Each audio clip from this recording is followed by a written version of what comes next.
Nearly 30 years ago, a young employee named Melissa Carter walked out of the River Market building in Little Rock and vanished without a trace, leaving her family plunged into grief and a community stunned, unable to understand what had happened. Authorities once suspected several men around her, from former co-workers to a temporary employee who appeared that night, but with no body, no evidence, and no clear leads to pursue, the investigation stalled for years. Yet through all that time, Melissa's family never gave up hope, clinging to the belief that the truth was still hidden somewhere in forgotten old files. Then one day, when police reopened the old crime scene photos, they spotted a detail that everyone had overlooked for nearly a decade. A small detail, but one powerful enough to change the entire course of the case and shake the whole Little Rock community. Before we dive deeper into this shocking story, let us know where you're watching from, and if you love cold cases that get solved after decades, don't forget to subscribe to the channel.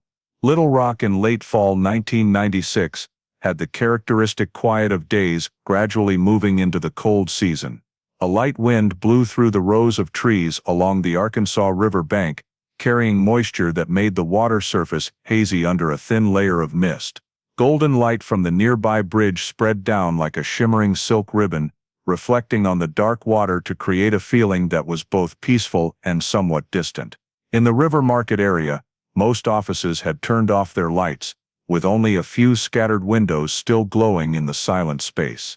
Melissa Carter, 22 years old, left the building after a long day, her hair slightly loose over her shoulders, holding her purse as was her habit when leaving late. She walked along the path leading to the parking lot, her demeanor neither hurried nor showing anything unusual. A co-worker walking behind from a distance glanced at her and only thought she looked a bit tired, like any young person trying to manage office life. The parking lot was sparsely populated, her footsteps echoing in the open space, making the scene even quieter. A jogger, passing through the parking area later, said he saw Melissa's Camry leave the lot, heading toward Murray Park, but because of the overcast sky and dim streetlights, he couldn't clearly see who was behind the wheel. Not far away, near the path along the park, a woman walking her dog later recalled hearing two people talking in low voices, as if arguing about something, but she couldn't be sure who was speaking or what it was about.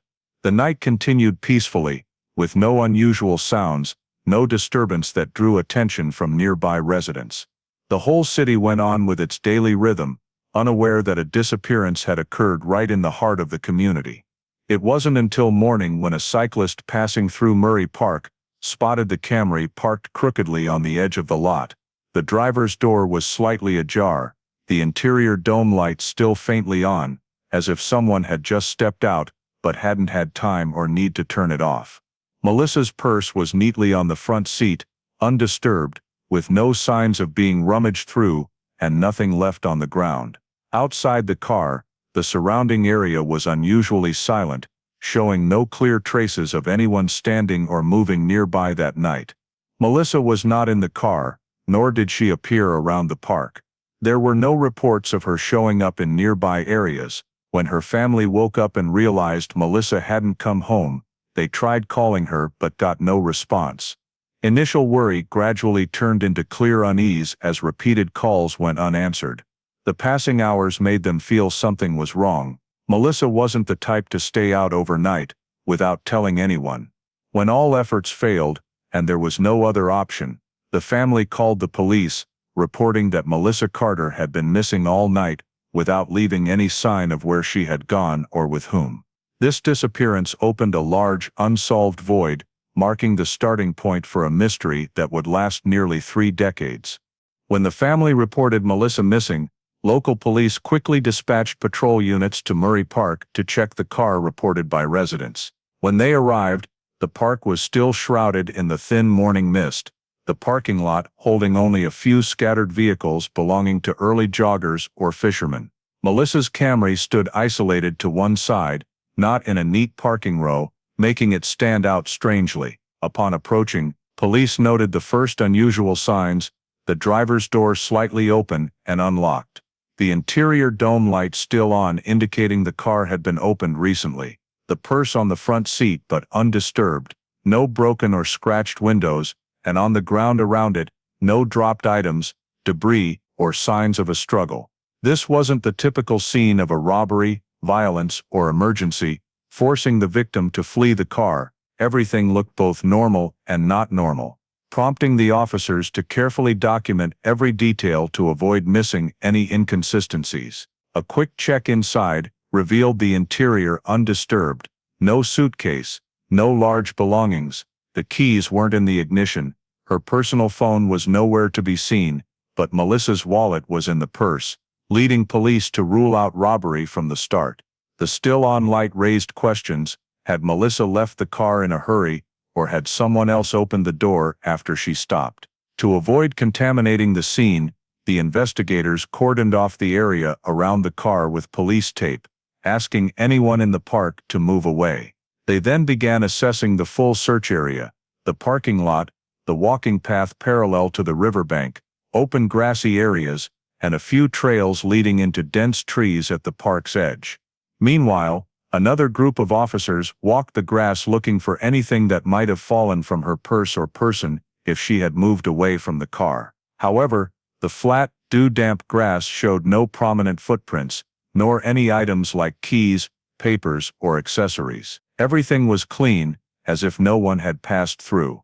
The initial patrol report noted something significant: no signs of a struggle, no visual evidence that Melissa had been forced from the car. But conversely, there were no signs she had voluntarily left without taking her purse, phone, or locking the car. The absolute absence of traces made the officers feel this wasn't a random runaway case, but more likely involved control or intervention by a second party. In the next steps, police narrowed the investigation into 3 directions: the parking area, the park entrance route, and the dense wooded area nearby. They set a search radius of a few hundred meters around the car, based on the average distance a person could walk or be dragged without leaving clear traces on the damp ground. Another group checked near the riverbank for bent grass, sunken soil, or anything unusual floating on the water. Police also notified dispatch that the car was found in a state of being abandoned without reason,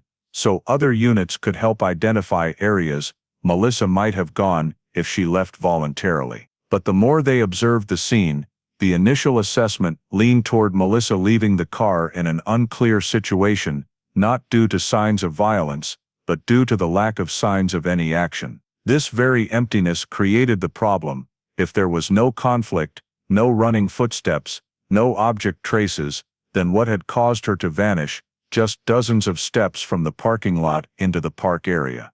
The initial notes were sent back to headquarters, and within hours, Melissa's case was classified as a priority missing person, not one explainable by common patterns. These first steps laid the foundation for the entire investigation that would stretch over decades. Right after the area around the Camry was cordoned off, a large-scale ground search was deployed, starting from the parking lot and gradually spreading across the entire Murray Park. The search team was divided into several small groups, each responsible for a specific area: the riverbank, the trails running along the park, the open land leading to the wide grassy areas, and the dense wooded region on the western edge. The morning mist hadn't fully dissipated, limiting visibility, but it also helped the search team more easily spot if there were signs of disturbed ground or trampled grass, things that sometimes show up more clearly when still damp.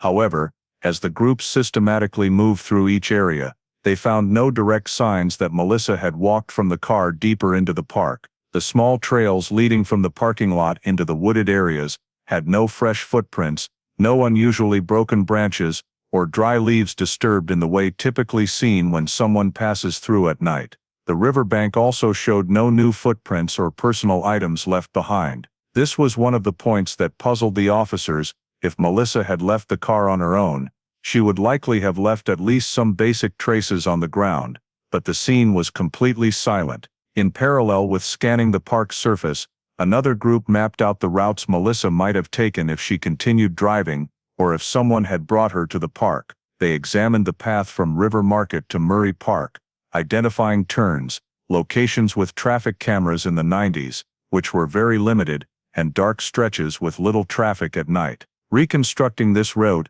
aimed to determine if Melissa had stopped somewhere else along the way, or if anyone could have appeared at the same time as her travel route. Additionally, police considered possibilities that Melissa might have walked away from the car if there was an issue, wandering to find help, running from a dangerous situation, or leaving the car to meet someone. But all these hypotheses required physical signs: a dropped item, footprints, drag marks, some disturbance on the ground surface, which were completely absent here. When the K9 unit was brought in, they started tracking any lingering scent on Melissa's car seat. The search dogs followed a path down to the grass, but only went a short distance before completely losing the trail. There was no clear turn left or right, no indication that Melissa continued walking into the park. This led the officers to question if Melissa had left the car here, where had she gone, and how, without leaving a scent trail longer than a few meters. Meanwhile, the search team continued expanding into the dense wooded area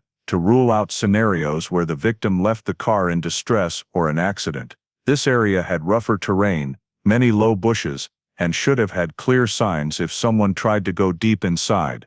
Yet they found no broken branches, drag marks, or churned soil. The initial findings were compiled. The scene had no scattered evidence, no signs Melissa left the car on foot voluntarily, no signs of a struggle, no cries for help heard by anyone that night, and no one saw her step out of the car. The absolute lack of physical signs put the search in a dilemma, continuing without a clear direction, or stopping when so much remained unclear. From the initial data, two main hypotheses were proposed to guide the next steps. The first hypothesis: Melissa left the car with another person, voluntarily or not. This scenario could explain the absence of footprints or traces on the ground, and it also fit with the vague statement from the woman who heard two people talking. The second hypothesis: Melissa was forcibly moved in a very short time, enough to avoid making loud noises or attracting attention in the park. This scenario explained why there were no signs of struggle or resistance near the car. Everything could have happened quickly and cleanly, leaving no clear traces. Both hypotheses were reasonable based on what was gathered, but both lacked a foundation to confirm. The only certainty was Melissa did not vanish naturally, and the path away from the Camry at Murray Park must have involved a factor that the naked eye could not see that morning. From this foundation, the investigation had to shift toward indirect signs, witness statements, activities around the area, and the possibility of a second person's appearance on the night Melissa disappeared. After completing the scan of the area around the car and documenting the scene's condition, police moved to the next step, collecting statements from people present around the building where Melissa worked and those at Murray Park on the evening she disappeared. This was a crucial data source, because in a disappearance without clear physical evidence, initial statements are often the only pieces that can create an investigative direction. The first group interviewed was the office employees in the River Market building where Melissa worked. Most said they had left the office earlier than Melissa, but some reported still being there when she packed up at the end of the afternoon. One coworker said they saw her walk to the parking lot with a normal demeanor, neither hurried nor worried. Another thought Melissa seemed more distracted than usual, but wasn't sure if it was a mood change or just fatigue after a long workday. These statements generally didn't conflict, but also didn't provide strong information to determine what happened after Melissa left the office. The second group was those present near Murray Park that evening. One jogger said he saw the Camry moving toward the park, headlights still on, but he didn't clearly see who was driving. According to his description, the car was going at a steady speed, with no signs of haste or abnormality. However, a woman living nearby said she heard two people talking at the park entrance, low voices, unclear words.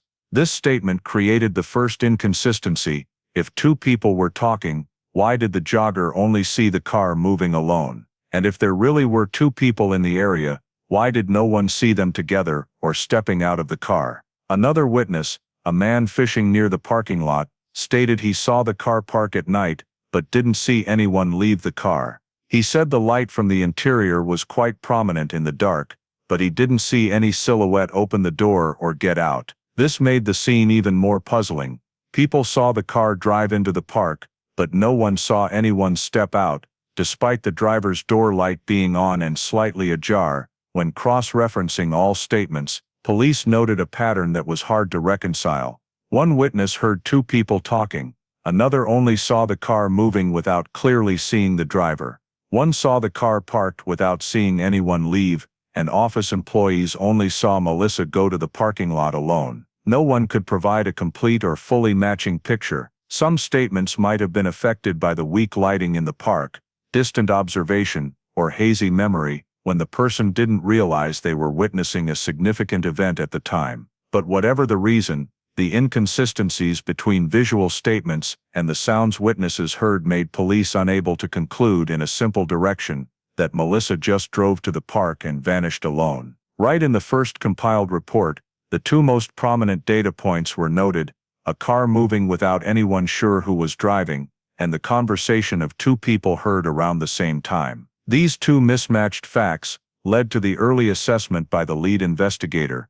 It was highly likely Melissa was not alone in the park. There were signs pointing to the presence of a second person in the closest time frame to when she disappeared. Though it wasn't yet known who this second person was, what relation they had to Melissa, or under what circumstances they appeared, this was the first time the investigation had a clearer foothold compared to the completely empty physical traces at the scene. Police continued compiling statements, grouping witnesses by reliability level, scoring each inconsistency to prepare for the deeper investigation step, one that would require re-examining timelines, routes and relationships in Melissa's life in the days before she disappeared.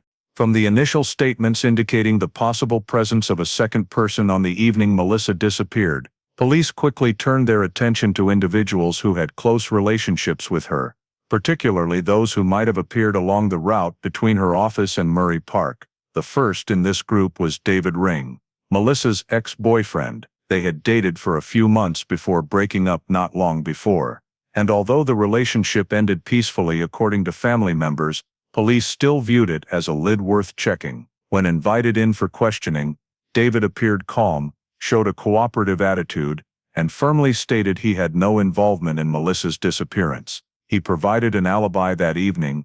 He was at home, made a few calls to friends, and watched television. However, when police asked David to recount details of his activities during the specific time frame, some points started to become vague. He couldn't clearly remember when he talked to friends, nor could he confirm whether he had left the house during the period from dusk until Melissa was believed to have left the parking lot. When asked about the last time he contacted Melissa, David hesitated slightly before asserting that they hadn't spoken in days, and the relationship was completely over. Nonetheless, when police checked the landline records at his home, results showed he had a call to Melissa's number the previous week, though the purpose was unclear. This detail wasn't enough to consider abnormal, but it didn't fully match his statement that they had completely cut contact. Another point noted: Melissa's friends said the breakup was generally amicable, but Melissa had complained that David tried to contact her a few times afterward.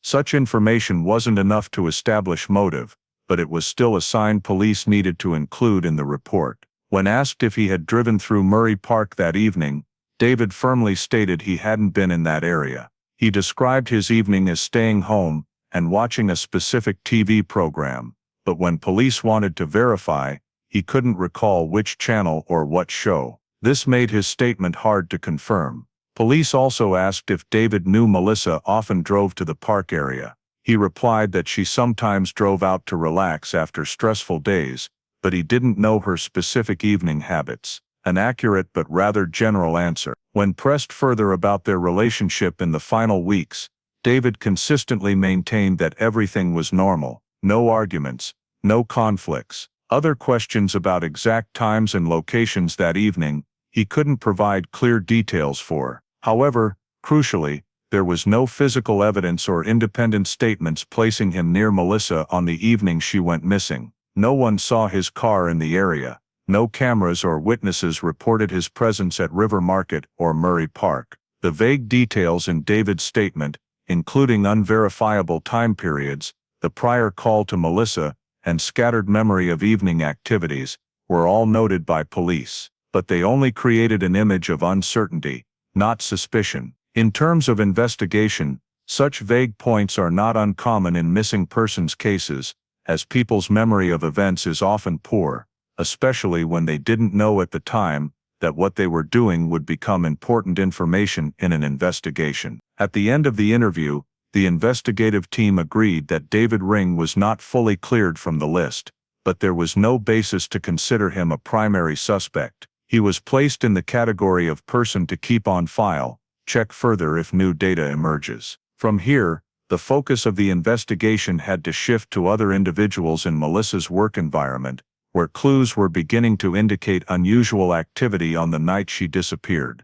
After ruling out the possibility that David Ring was present in the vicinity of the disappearance and determining he should only be retained in records for monitoring, the investigative team decided to return to the starting point of the chain of events, the River Market building where Melissa worked. This was the last place she was seen by others, and the only remaining point on the timeline before her car appeared at Murray Park. Police began by checking the building's access card history, though the security system in 1996 was rudimentary, mainly consisting of a guard log and a few basic card swipe devices, but it still provided some important signs. Most employees left the building in the late afternoon. The list recorded Melissa leaving work at a time consistent with witness statements. However, what drew attention was an entry noting elevator activity on Melissa's floor at a later time, while there was no indication anyone left the building right after. When cross-referencing with the list of employees present that day, police discovered one person who did not report a departure time matching this elevator activity. That person was Gary Fields, a co-worker on the same floor as Melissa. In his initial interview, Gary said he left the building early, but the elevator activity record showed someone used it more than 10 minutes later than he claimed. The time discrepancy wasn't large enough to conclude he was lying, but it was unusual enough for police to note. Police continued by examining Melissa's workspace. There they collected remaining documents on the desk and in drawers to see if there were signs she was facing issues, arguments, or pressure before disappearing. Among the documents, an internal report that according to co-workers Melissa definitely planned to submit by end of day was nowhere to be found. This was a report on a small accounting project, not confidential, but Melissa was careful in her work and rarely forgot to submit reports on time. If she intended to stay late to finish it, the report's absence could mean something: either she took it with her when leaving the building, or someone removed it from her desk after she left. Both possibilities opened new questions. The search expanded to hallways, stairwells, and the back area of the building, places where someone could enter or exit without being recorded in the card system or guard log. Police checked every side door, identifying the only operating camera at the time, a black and white one near the vehicle exit. The footage wasn't clear enough to identify people, but it recorded movement of a figure passing by. When comparing build, height, and gait, police noted similarity to Gary Fields' physique more than any other employee. This wasn't definitive evidence, but it added a piece that made Gary someone to monitor more closely. Meanwhile, police continued checking the list of those working on the same floor or regularly interacting with Melissa. Some employees said they saw her working late a few times before, but no one recalled anything unusual on the day she disappeared. However, when asked about the missing internal report, one coworker said Melissa had mentioned needing to review some points in the report before submitting, and she might have put the document in her purse. But the purse was found intact in the car, with no report inside. This added to the chain of inconsistencies: a document normally on the desk, not in the purse, and not in the office. If Melissa took it, it should be in the car. If left on the desk, there was no reason for it to vanish. Police flagged this as a key detail because it suggested someone might have accessed Melissa's desk or belongings after she left the office. At the end of the workplace search, the investigative team had 3 major notes. First, the elevator activity record not matching Gary Fields' statement. Second, the internal report Melissa intended to submit had disappeared without explanation. And third, blurry camera footage showing a figure with a build similar to Gary's appearing near the time Melissa left the building. Each factor alone wasn't enough for a conclusion, but together, they formed a chain of anomalies linked to the same individual. Although Gary couldn't yet be considered a primary suspect, the investigative team began noting his name on the list of persons of interest to monitor. From here, the investigative focus gradually shifted from the park scene to the work environment, where multiple factors emerged tied to the behavior and timelines of those around Melissa on the last day she was seen. After completing the workplace search and discovering a series of anomalies linked to Gary Fields, the investigative team decided to expand verification of his statements. Gary was a mid-level office employee, not the standout type, with no history of causing trouble or major conflicts in the work environment. On the surface, he was just an ordinary coworker who rarely drew attention. However, in the context of Melissa's disappearance and the data gathered from the workplace, from elevator activity to the missing internal report, Gary suddenly became someone needing closer examination. In the first interview, Gary said he left the building quite early that afternoon and did not see Melissa after hours. He said he went home, had dinner, and watched TV. This statement initially seemed unremarkable, but when cross-checked with the elevator log, a vague point emerged. The system recorded elevator activity at least 10 minutes later than the time Gary said he left. The time discrepancy wasn't huge, but if a statement didn't match raw data, the investigative team couldn't overlook it. When asked again about the time he left the building, Gary seemed not entirely certain. He explained that he might have misremembered because he was tired from work that day and wasn't paying attention to the time. Though this answer sounded reasonable, in missing persons investigations, small discrepancies can sometimes be the key leading to inconsistencies. The investigative team then proceeded to verify Gary's actions on the day Melissa disappeared through meeting schedules, the time he used the office computer, and coworker statements. A record from the computer system showed he logged off about 10 minutes later than his statement.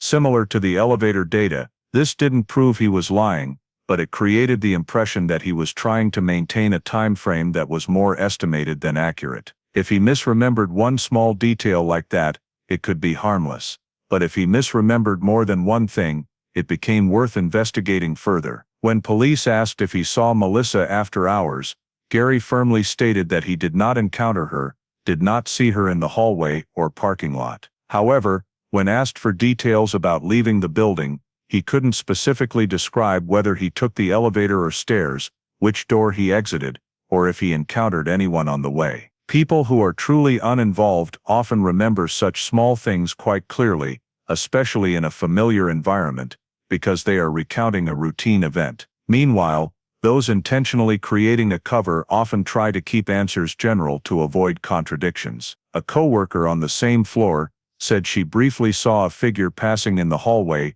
while cleaning up her desk in the late afternoon, but wasn't sure who it was. When police asked if she thought it was Gary, she said she wasn't certain, but the height and build could be similar. This wasn't enough to confirm, but it once again placed Gary at the intersections of the story. The verification continued expanding to Gary's tasks that day. He worked in the same department as Melissa on some projects, including the missing internal report. When police asked about that report, Gary said he didn't recall Melissa mentioning any report that day, and he didn't know about it going missing. But another witness said Melissa had complained to Gary about data errors in that report on the same morning. This created a small but notable contradiction in Gary's statement. Either he truly didn't remember, or he was trying to avoid linking to the missing document. Police noted this vague point for further review. The next step in verifying statements was checking Gary's route from the office to home. There were no clear traffic cameras in 1996 to track his exact path, but police gathered some statements from people living near his area. One neighbor said he saw Gary's car return home, quite later than usual, but couldn't confirm exactly because he didn't note the time. Another said he saw lights turn on in Gary's house that evening, but wasn't sure before or after the time Melissa was believed to have disappeared. These statements were only referential, but they further made Gary's timeline less certain. During the review of company internal records, police also discovered a notable detail. Gary had requested a schedule change a few weeks earlier to arrange personal matters. There was nothing unusual in this request, but in the context of Melissa's disappearance, small changes in habits sometimes become supporting data for assessing behavior. Ultimately, the investigative team summarized the initial analysis results. Gary's statements had many vague points. The building departure time didn't match. Elevator activity coincided with the time frame he had trouble remembering accurately. The missing document related to Melissa's work, and the figure from the building camera had a similar build to Gary. All these factors weren't enough to conclude he was directly involved in Melissa's disappearance, but also not clean enough to remove him from suspicion. From here, Gary was placed in the group of persons requiring close monitoring, not a suspect, not a reliable witness, but someone standing at the right place, right time, with too many unclear points. The next investigation would have to revolve around determining whether these vague points were mere coincidences or pieces of a larger story gradually emerging. When Gary Fields was placed in the group requiring close monitoring, the investigative team had to carry out an unavoidable parallel step, reviewing all the scattered clues gathered in the early days, eliminating misleading information, filtering unreliable data, and identifying investigative directions that had gone off track. In disappearances without clear physical evidence, separating real clues from false ones plays a crucial role, as just one wrong piece of information can push the entire investigation off course for months. Witnesses are always a double-edged source, capable of leading police to the truth or creating unintentional distortions. In Melissa's case, the investigative team received nearly 24 voluntary statements in the first week, including from people who thought they had seen her in various areas around the city. One reported seeing a woman who looked like Melissa at a gas station on the night she disappeared, but the store's camera, though blurry, showed that person wearing clothing unlike what Melissa wore when leaving the office. Another claimed to have seen a silver Camry driving on the highway late that evening, but the noted license plate didn't match, and when police traced it, the car turned out to belong to a college student living nearby.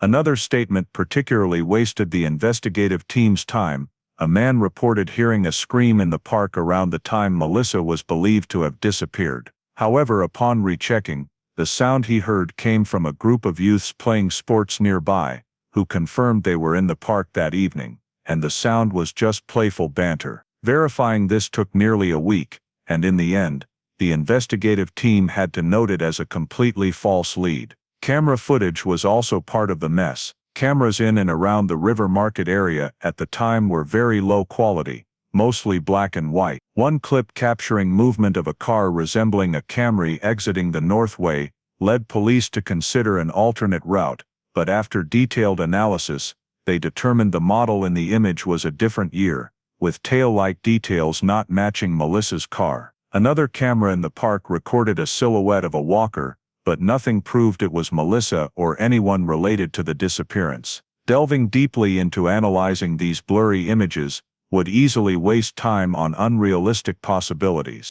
Additionally, reports of suspicious vehicles in Murray Park on the night Melissa disappeared became a fruitless investigative direction. One witness stated he saw a strange truck parked near the lot, but after police tracked the owner through the description, they found it belonged to a night shift park maintenance worker. This person provided a clear work schedule, and everything matched the park agency's records. Nothing related to Melissa. All these leads, when collected, analyzed, and gradually eliminated, helped the investigative team clear the noise to focus on more substantiated directions. In the compiled report from the on-duty investigators, it was clearly noted that most information from voluntary witnesses was affected by hazy memory, poor evening lighting, or natural confusion when people try to recall something that happened before knowing it was a significant event. After eliminating all unreliable information, only a few key points remained.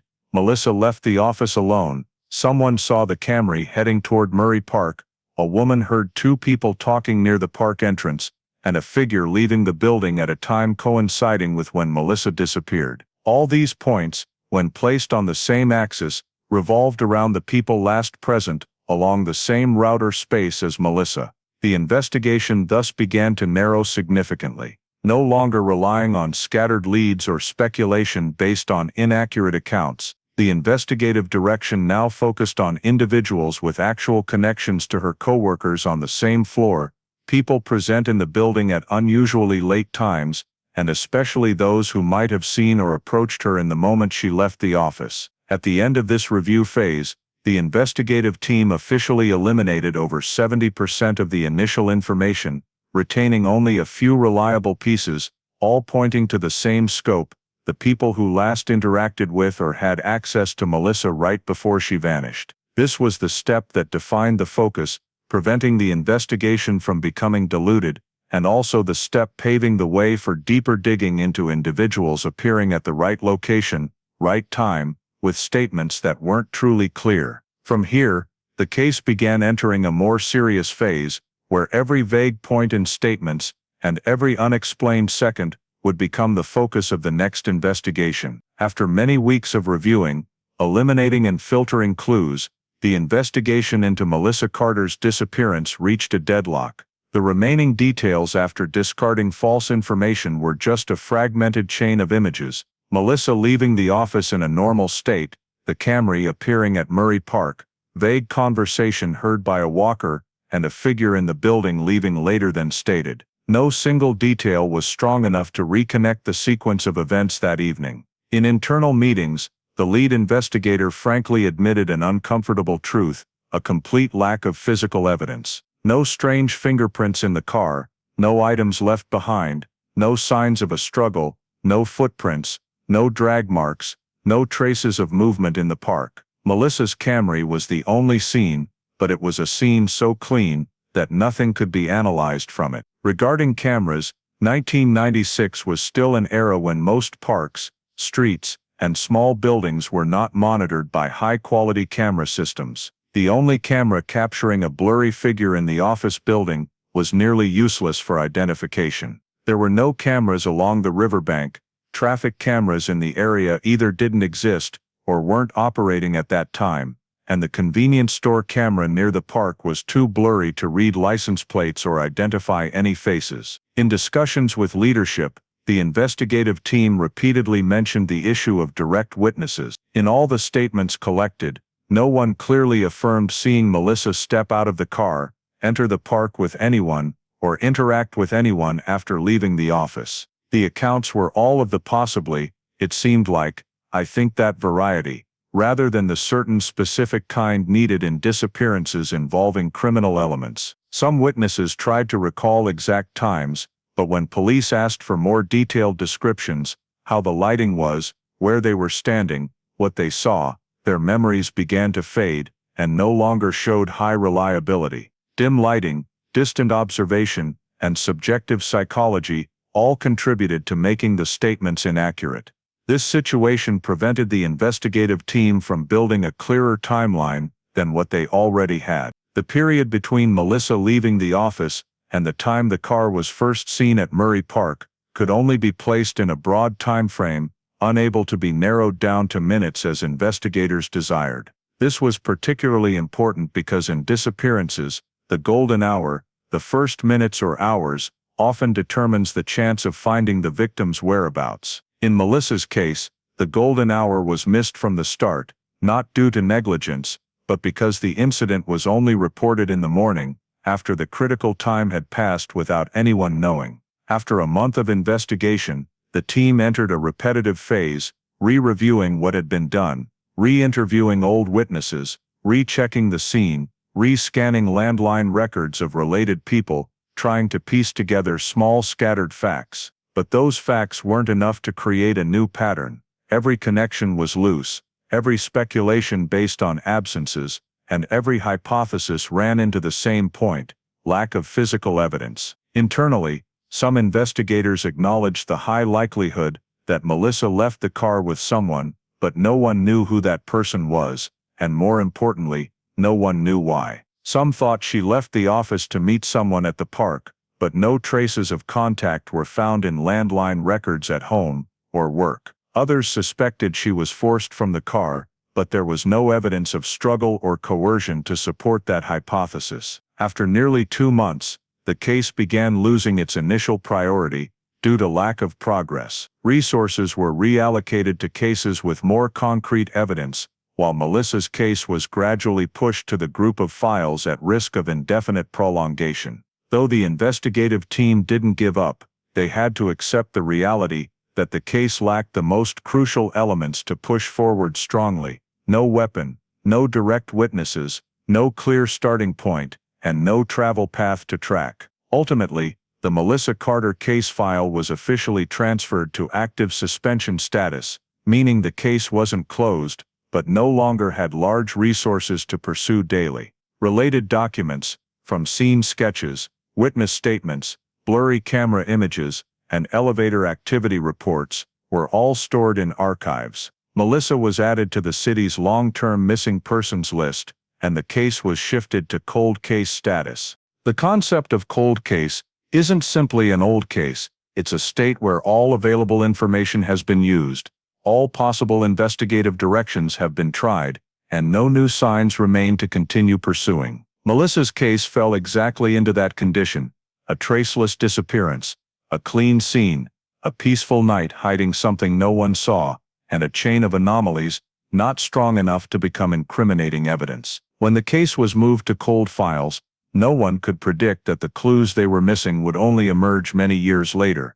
When technology changed, data was re-examined, and secrets once hidden suddenly began to surface from the darkness. But in 1996, all they had was prolonged silence and a disappearance without a clear starting point. Nearly 8 years passed since Melissa Carter vanished, and the case file lay dormant in the Little Rock City Investigation Unit's storage room. Each year, the case was formally reopened during periodic reviews, but with no new data, no new witnesses, and no significant technological support, all investigators could do was reread old notes and close the file again. In 2004, a small internal change at the police department opened a rare opportunity to revisit the case from a new angle. A young detective, newly transferred to the cold case unit, was assigned to review the longest pending files. Among them, the file named Melissa Carter was marked with a red flag, not because of new clues,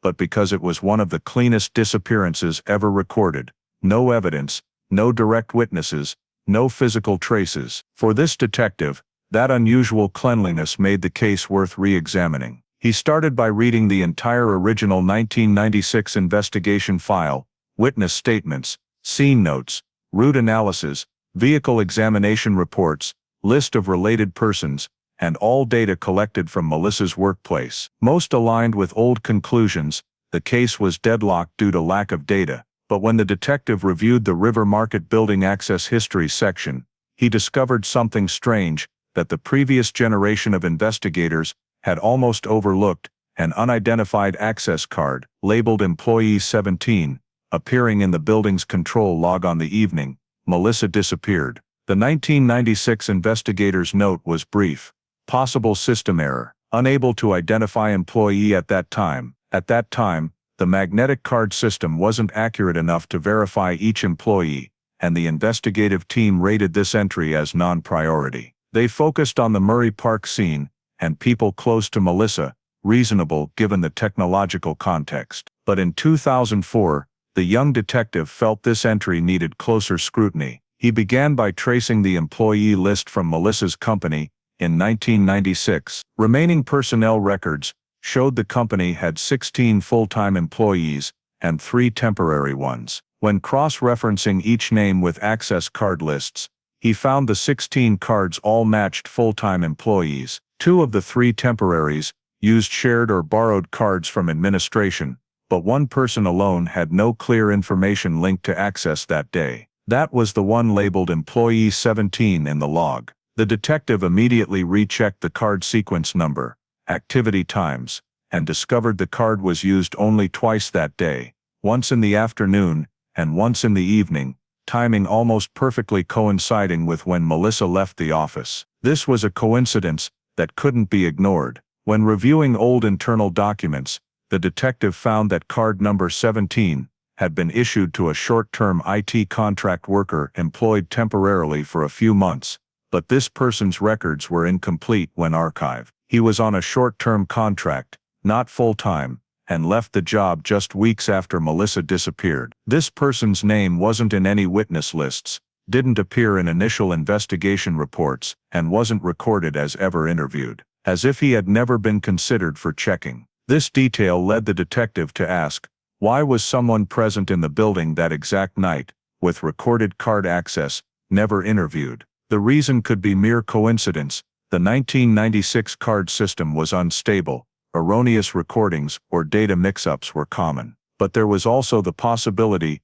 the system was accurate, and this person was one of the last in Melissa's workspace. The detective prepared a preliminary file and flagged this person as a potential subject to locate. Not a suspect, but a missed link, and any overlooked link in a traceless disappearance was enough to shift the investigative direction. Upon completing the review, he submitted the report to superiors. Need to establish identity and recheck history of employee 17. The report was short, containing no major conclusions, but for a cold case nearly 8 years old, simply discovering a detail never thoroughly examined was a rare step forward. From here, a new question began to emerge. Who exactly was employee 17, and why was this person's presence on the night Melissa disappeared never properly investigated? After establishing that employee 17 could be an important overlooked link in the 1996 investigation, the cold case detective continued searching for additional supporting data. One of the few remaining avenues he could explore was the crime scene photographs. Analog film images taken by police on the morning Melissa's Camry was found at Murray Park. In 1996, scene photos were stored on film, developed, and placed in case file envelopes. By 2004, they had faded, somewhat blurred by time, and some details had washed out. However, the emergence of new digitization technology allowed the detective to try and approach the previous team couldn't, scanning all the photos at maximum resolution, restoring underexposed areas, and sharpening the faint details of the originals. The detective started by sending the entire set of photos to the technical department for high-resolution scanning. The process took several days. When the images were returned, he opened them one by one, cross-referencing with the paper prints and scene reports to ensure no discrepancies. Most images were shots of the car, the slightly ajar door, the dome light on, the purse placed on the seat, the dewy grass behind, and the gray early morning sky in the background. Everything matched the recorded reports, but the key wasn't the familiar details, it was what the naked eye in 1996 couldn't clearly see. In one wide-angle photo, the Camry occupied only half the frame, with the rest showing the empty parking lot leading to the park entrance. At the time of shooting, police noted nothing noteworthy, just open space. But when the detective zoomed into the background behind the car and adjusted the lighting in the dark areas, he noticed the faint outline of a human figure standing near an area dozens of feet from the Camry. The shadow wasn't clear enough for identification, but basic contours like shoulders, relative height, and body orientation emerged when the image was enhanced. This photo immediately caught the detective's attention. He cross-checked the timestamp with the scene report. It was taken just minutes after the car was discovered that morning. The figure in the photo couldn't be police, as the investigative team was positioned on the opposite side, and none of them stood in that exact spot. There was no note mentioning any civilians or witnesses standing near that area when the photo was taken. Thus, if the photo didn't capture police or the person who reported it, the question arose, who was that figure? Upon closer examination, the detective noticed the figure's posture was slightly leaning forward, as if looking toward the car or the parking area. Estimated height, based on surrounding objects, suggested the person was taller than Melissa and about the same height, or slightly taller than Gary Field's described height. But the image was too blurry for a firm conclusion. Beyond the build, the stance, arms hanging down, seemingly extended slightly forward, suggested someone observing or moving, but paused. This wasn't the shadow of a random passerby, as the position was somewhat hidden from view, and not on a common path. The detective continued scrolling through subsequent photos, checking for any other angles, showing this figure in another frame. In one shot from the opposite direction, only empty space was visible, but after further processing, a faint streak that seemed like a tree shadow revealed itself as resembling a person walking. However, the streak was too faint to determine if it was the same individual. For greater certainty, the detective sent the photos to the digital analysis department. They used specialized software to restore contrast and sharpen edges on the old images. After hours of processing, they confirmed the photo captured a real human figure, not a tree shadow or lighting effect. But they also confirmed no face, clothing, or distinctive features could be identified due to the low quality of the original. The result yielded only a simple but significant conclusion. At the time the photo was taken, there was a person in a position not recorded in the initial report. The detective noted this discovery because it created a valuable investigative lead.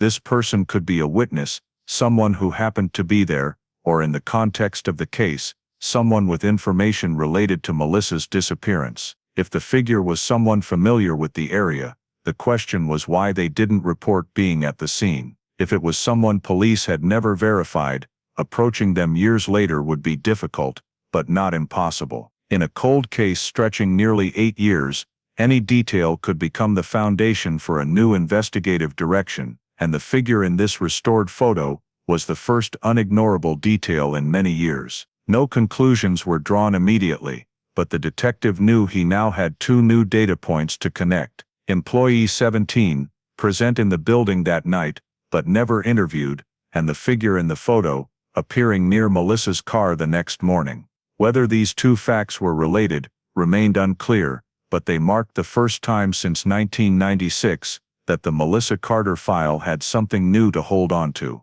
The discovery of the figure in the crime scene photo gave the cold case detective an additional data point to consider, but it was still just a faint image, not strong enough to create an immediate breakthrough. However, sometimes in cold cases, small movements, like a restored photo, an old log re-examined, can unintentionally trigger unpredictable reactions, and right at the moment, the detective was cross-referencing this figure with the list of people who had been around the River Market building in 1996. An unexpected anonymous call was forwarded to the cold case tip line. The caller was a male voice, calm to the point where it was hard to guess age or region. He didn't introduce himself, didn't say he had any connection to Melissa or her family. His first sentence was simply, "I have information about the keychain in the car." This statement immediately made the receiving officer pause, because the keychain had never been released to the public. In all the 1996 press releases, police only said that Melissa's personal items were still in the car, without specifying details. That meant this man either knew someone involved, or had seen the scene, or was present in the area the night Melissa disappeared. When asked what he knew about the keychain, the man said that Melissa always carried a small one, made of brown leather cord with a small metal bead at the end, and that it wasn't on the keys when the car was found, but was under the passenger seat. This was a detail that had never appeared in public records.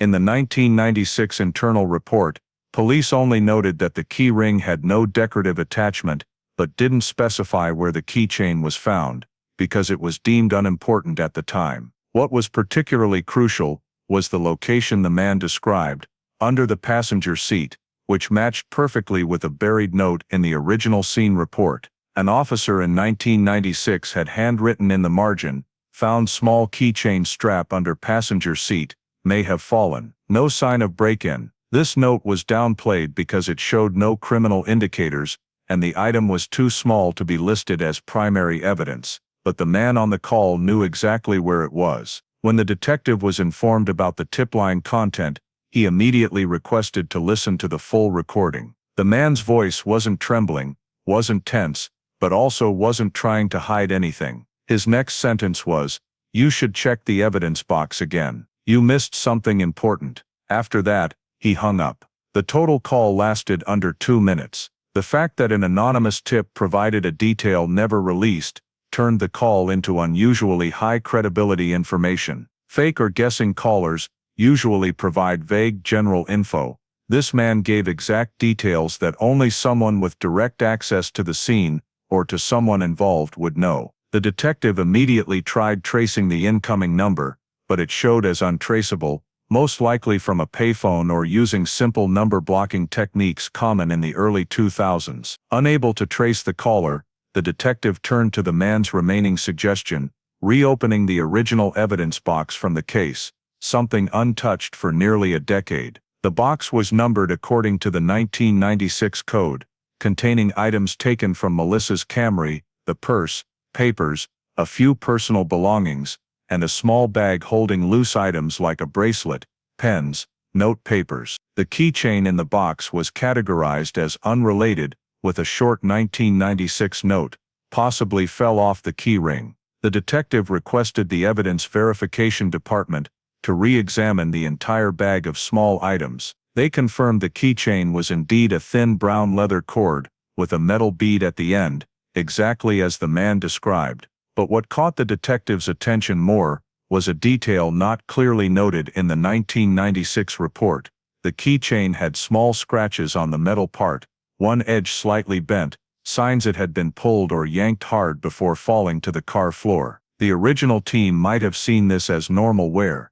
The detective began asking questions. If the keychain fell naturally, why was it deep under the passenger seat, instead of near the driver's area? If it was torn off or slipped, what happened inside the car that no one had considered?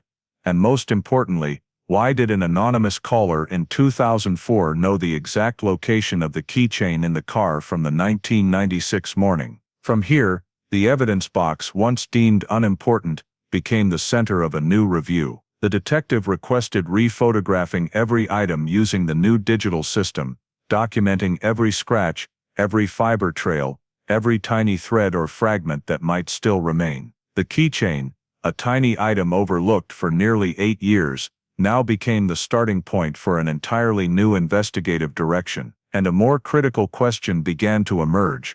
Where was the man on the call the night Melissa disappeared that he knew this? The anonymous call about the keychain made the cold case detective realize clearly that the Melissa Carter case needed to expand into the area least scrutinized over the 8 years. The personnel files of the company where she worked, the faint notes, incomplete internal reports, and small anomalies surrounding coworker Gary Fields all began forming a chain of facts that needed re-examination from the start. And in this process, a series of unusual details gradually emerged, becoming a crucial foundation for the next investigative step. The detective began by requesting the personnel department to provide all 1996 employee personal files, including those who had left the company. The list included 16 full-time employees and 3 contract workers. Most files were complete and detailed: personal information, performance reviews, work history. But when Gary Fields' file was pulled, the detective immediately noticed the difference. Gary quit right after Melissa's disappearance. This was a detail never seriously considered in 1996. At the time, investigators thought quitting after a stressful office event was normal, not noteworthy. But in 2004, looking back at the entire case, it couldn't be seen as a simple coincidence. Gary submitted his resignation just 3 days after the disappearance was officially reported. The resignation process happened unusually quickly. The file noted he handed over his work in one morning, with no standard exit interview. The second noteworthy point was right in an internal memo attached to Gary's resignation file. This memo was originally a note from his direct supervisor to HR confirming Gary wanted to terminate his employment. But when the detective held the memo under light and examined the paper surface, he discovered areas erased with correction fluid, signs the document had been altered before submission. Upon closer inspection, the erased marks revealed faint letters. The first line requested change of schedule, partially erased. The line below had conflict completely blurred. A final section seemed to mention late presence, but was wiped clean, leaving only faint ink shadows. These signs suggested the original memo might have contained negative notes or details about Gary's behavior near the time Melissa vanished. Erasing those sections raised questions: who altered it?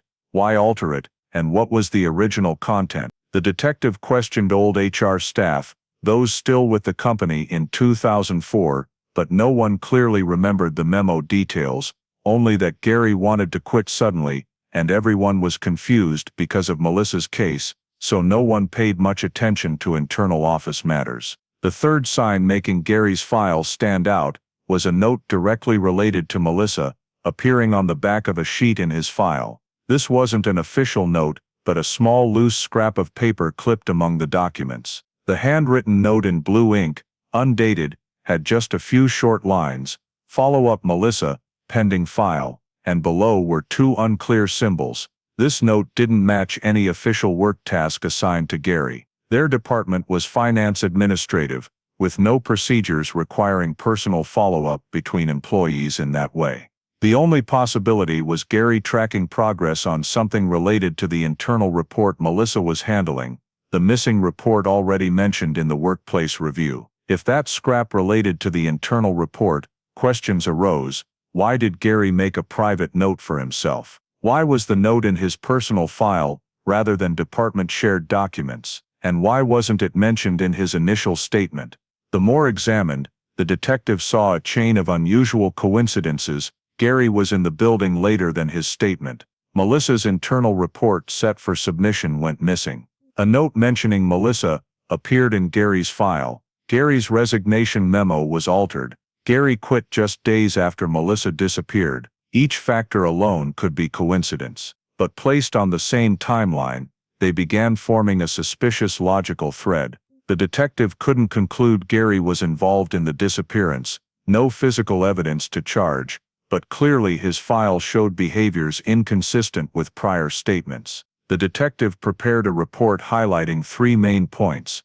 1. Gary's resignation history occurred at a sensitive time. 2. The internal memo was altered, reason unclear. 3. The note related to Melissa in the file had no valid work reason. All these factors elevated Gary to a new level in the investigation, from person requiring close monitoring to the focus of the next review phase. And as Gary's file was opened, a more critical question emerged. If Gary had something to hide, what part of the 1996 story wasn't told truthfully? Reviewing personnel files had made Gary Fields the central focus, but at that point, despite many anomalies surrounding his statements, building departure time, and internal files, the detective still had no physical evidence to charge, or even directly link Gary to Melissa Carter's disappearance. It was all just a chain of suspicions, built on shady behavior, rather than proof.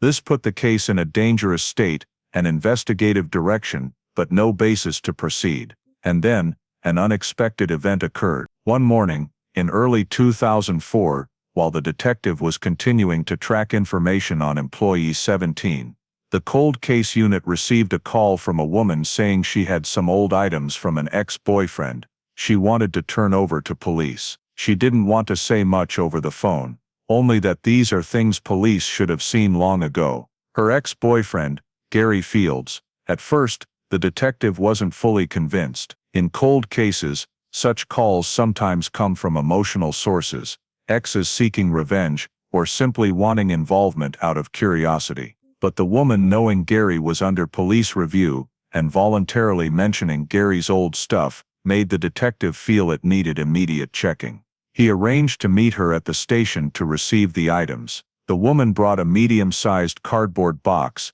sealed with old yellowed tape. She introduced herself as Carla, who had lived with Gary briefly after he left the company. Carla said she kept this box in storage for years because I didn't want to keep anything from an ex, but recently while cleaning, she opened it and saw things that made her uneasy. When asked why she was coming forward now, Carla said she hadn't thought the items related to Melissa's disappearance, but after reading an article revisiting the case in a cold case column, memories of the box made her uneasy. I thought better to turn it over to you, she said. The box was resealed on the spot and logged for transfer to evidence. The detective watched technicians open it in the processing room. Immediately they realized the contents weren't random clutter like old clothes or admin papers. Instead, it was a series of personal items wrapped in plastic bags, some in old envelopes, and some unwrapped.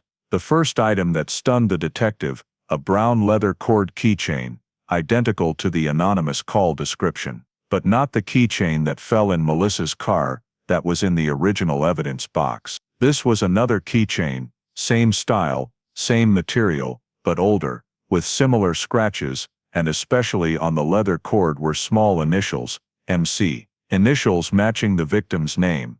Technicians immediately isolated the keychain for trace examination. The detective noted that Melissa had a habit of using leather cord keychains for multiple key sets, according to her mother. But such an item appearing in Gary's old box raised a huge question: how did it get here? Continuing through the box, the team discovered more: a blue ballpoint pen with a faint M engraved on the body, a small note card with some financial figures, formatted like company documents from Melissa's work, a small notebook with several pages torn out, an empty envelope with signs of hasty opening on the edge, and especially a loose sheet of notes, handwriting not Gary's, with 4 words: check her entry cards. None of these items appeared in the 1996 evidence records. That meant everything in the box wasn't in Melissa's purse the night she disappeared, but somehow ended up in Gary's possessions afterward.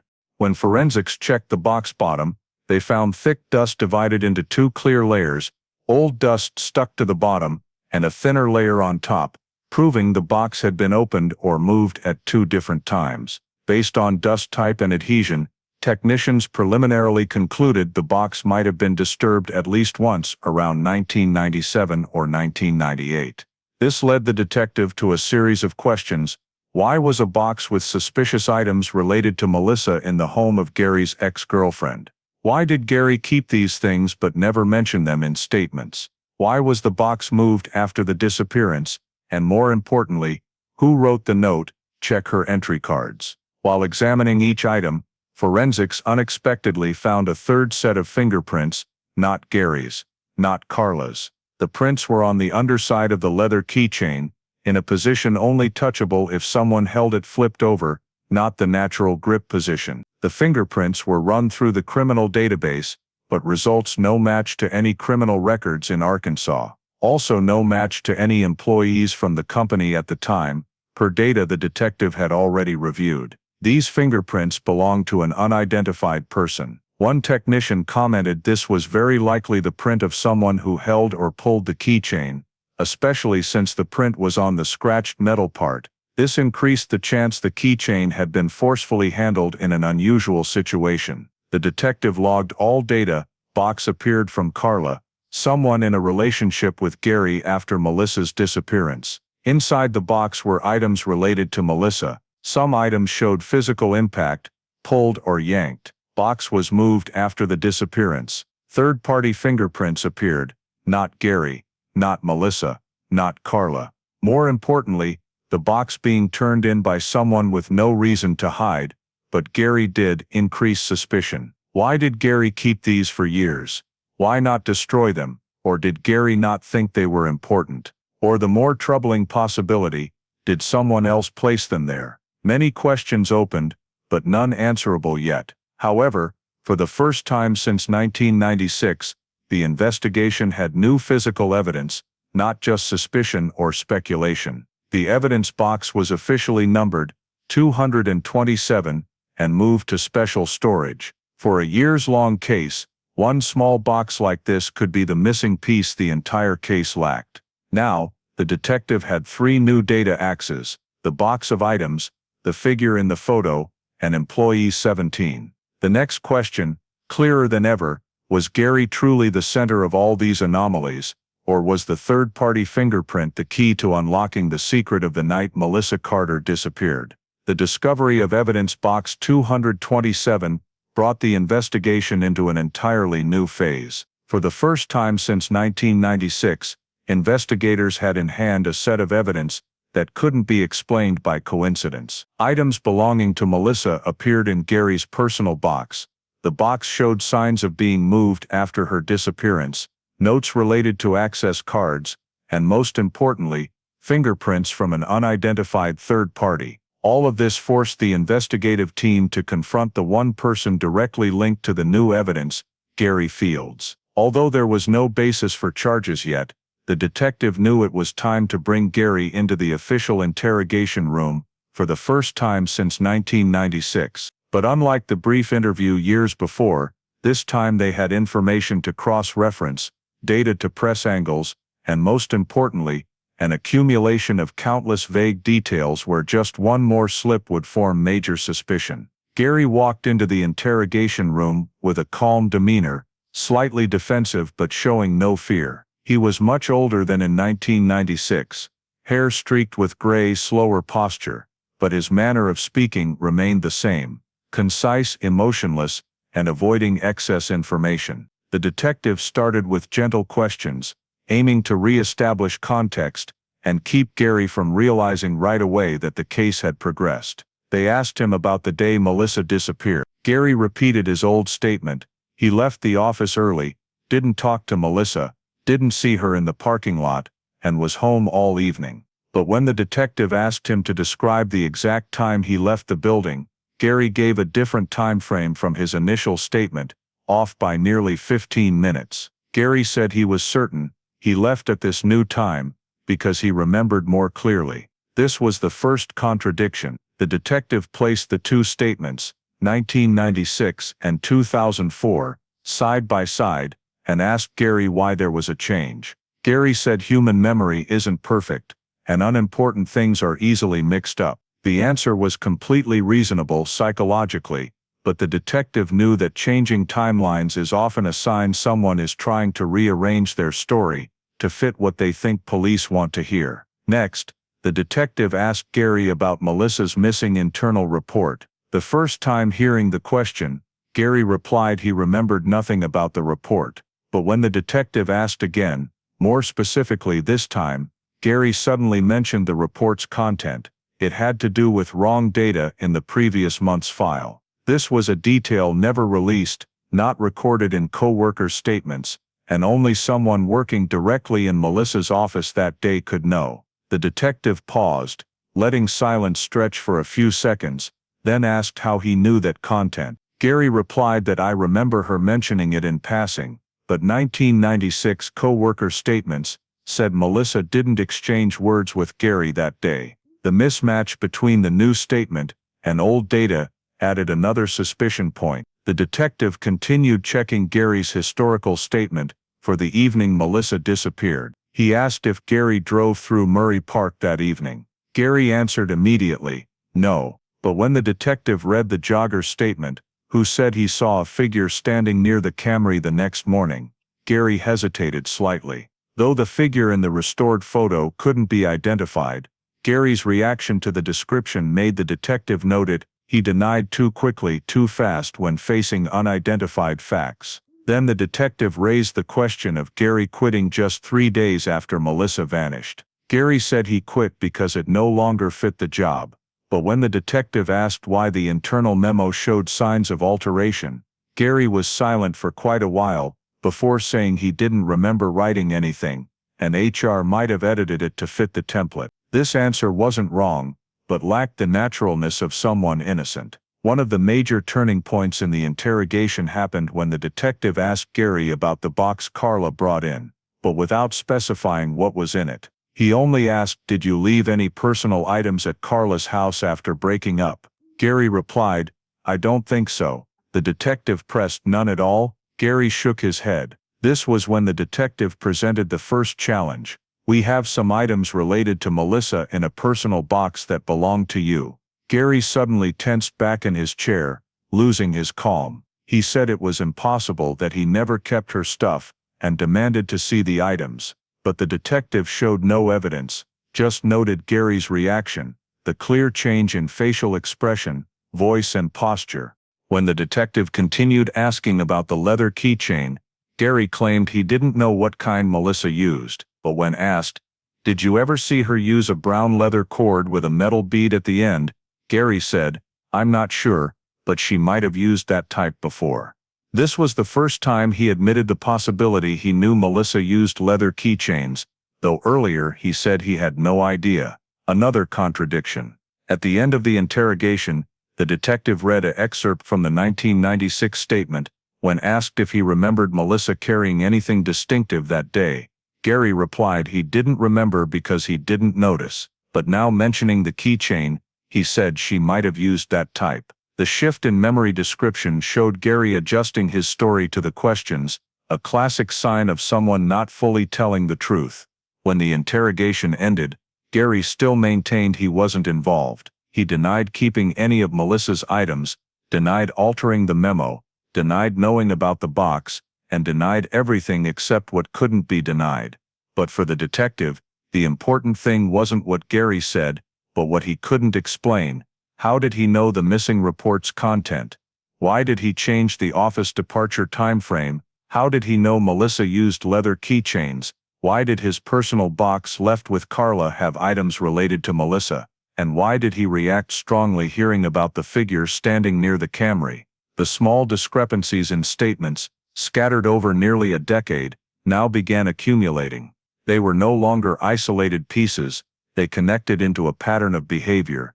Gary knew more than he ever said, and the more he was questioned, the more he revealed details he shouldn't know if truly innocent.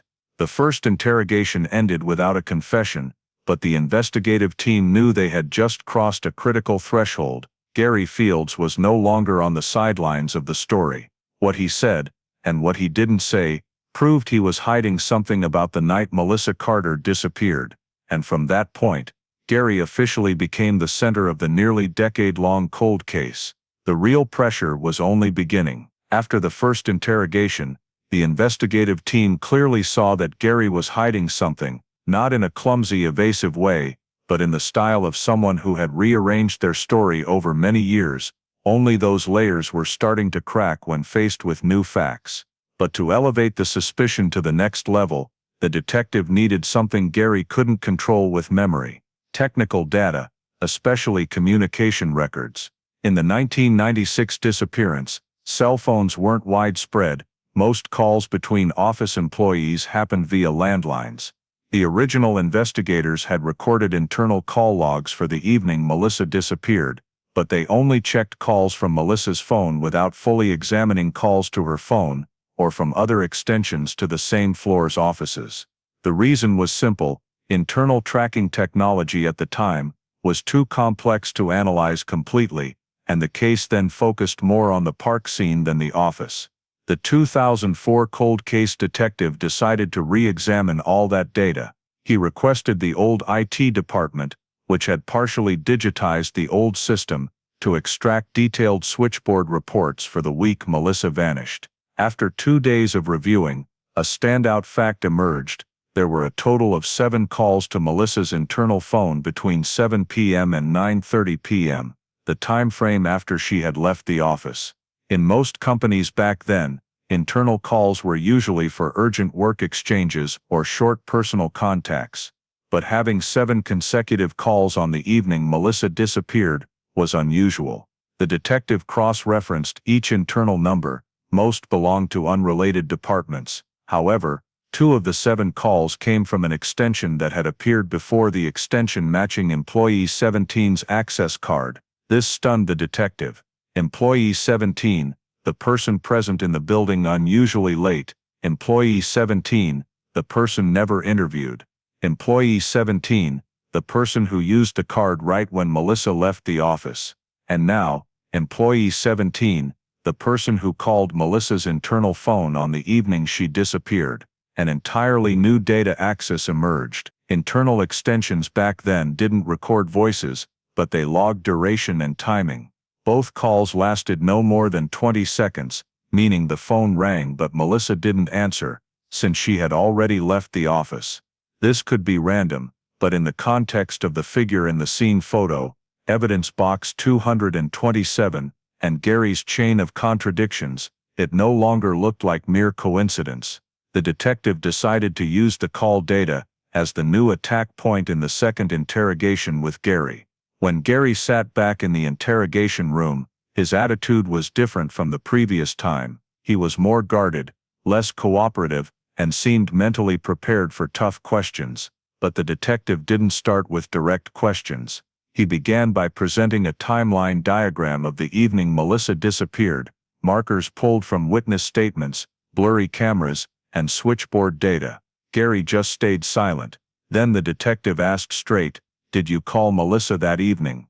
Gary immediately replied, "No," his voice firm, almost defensive.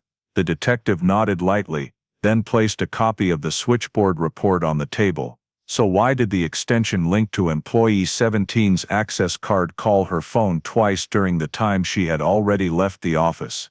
Gary looked down at the report, silent for a few seconds. He said he didn't know who employee 17 was, and that he had no reason to call Melissa that evening. The detective didn't rebut, just continued asking, "How many extensions were in your office area at that time?" Gary replied, "I don't remember." The detective said the system records show that extension was in the same office row as you, right outside your workspace.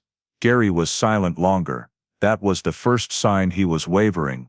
The detective continued, "You said you left the office early that day, but the closest extension to your desk made 2 calls to Melissa's phone after hours. How do you explain that?" Gary shook his head, saying he didn't remember which extension belonged to which desk, but the detective was prepared with the 1996 office layout diagram, backed up from internal drawings. The extension matching employee 17 was right next to Gary's workspace. This was when Gary showed discomfort, shifting in his seat, and for the first time demanding not to be linked to someone he didn't know. The detective didn't present any hypothesis. Instead he said, "You don't know employee 17, but employee 17 has a direct connection to the phone of the missing person, who worked on the same floor as you, on that exact evening. Don't you think that's too much of a coincidence?" Gary didn't answer. This was the reaction the detective needed. The detective shifted direction. "For 8 years you've always said you didn't know who Melissa contacted, didn't know who worked late, didn't know what happened that evening. But now, we have records showing an extension in your work area tried to reach her at a time you claim you were already home." After a few heavy seconds, Gary said the sentence that caught the entire team's attention, "I don't remember who used that extension. Multiple people could share it." That was the biggest mistake he made in the interrogation. In 1996, internal extensions couldn't be shared. Each desk had a fixed number, and the extension linked to employee 17 was the only one not belonging to someone still working after Melissa's disappearance. The detective asked directly, "You just said multiple people could share it, but that extension was used by one person only at that time. How do you explain that?" Gary could no longer answer. The next question made him even more flustered. "Why do you remember knowing nothing about extensions from 1996, but know how they work to the point of saying multiple people could share them?" The contradiction between not remembering and explaining is a typical psychological sign of someone concealing, and the detective noted it. At the end of the interrogation, Gary admitted nothing. He denied any connection to employee 17. He insisted he didn't call Melissa, but his answers revealed more than the denials. He tried explaining how extensions worked. Despite saying he didn't remember, he mentioned the possibility of multiple people sharing, which wasn't true. He changed timelines more than before. He became more defensive when hearing technical data. All of it led the investigative team to conclude Gary knew far more than he stated, and what he feared most was phone data, something he couldn't control with memory. The small discrepancies from years ago accumulated, and the second interrogation turned those discrepancies into a large block, large enough to force investigators to move Gary to close surveillance status and prepare for the more complex data connection phase. Gary still didn't confess, but his silence spoke louder than words, and for the detective that meant it was time to no longer rely solely on statements, but to piece the entire timeline with real data, minute by minute. After the switchboard data revealed 2 calls to Melissa's internal phone, originating from the extension directly linked to the employee 17 access card, the investigative team understood they needed to immediately establish this person's identity. Nearly a decade had passed. Personnel records had many discrepancies, and many temporary employees from that era had moved on. Some changed jobs, some vanished from the radar, while others had incomplete stored information. But employee 17's extension was a piece they couldn't ignore. The detective started by returning to the 1996 personnel list, the document he had reviewed in the earlier personnel scan, but this time, he focused on short-term contract workers. In this list, 3 were marked temporary: an archiving employee, an administrative support worker, and an IT contractor. The first 2 had been verified in previous years. They left the company before Melissa disappeared, and had no connection to her department. The third one was the key Samuel Dorsey, a temporary IT employee, working for the company from June to October 1996, the time of Melissa's disappearance falling right at the end of that period. When checking building access records for the night of the incident, the internal extension on Melissa's floor matched the card issued to Samuel Dorsey, even though he wasn't in the group of regular employees who typically worked late. The detective immediately requested old address records and contact information for Samuel, but upon reaching out, he discovered something unexpected. Samuel Dorsey had died in 2002, 6 years after Melissa's disappearance. The cause of death was a traffic accident involving skidding on a wet road. There were no signs of violence or criminal elements in his death. The news that Samuel was dead created a sense of setback in the investigative team. The only person directly linked to the extension that called Melissa was no longer available for questioning.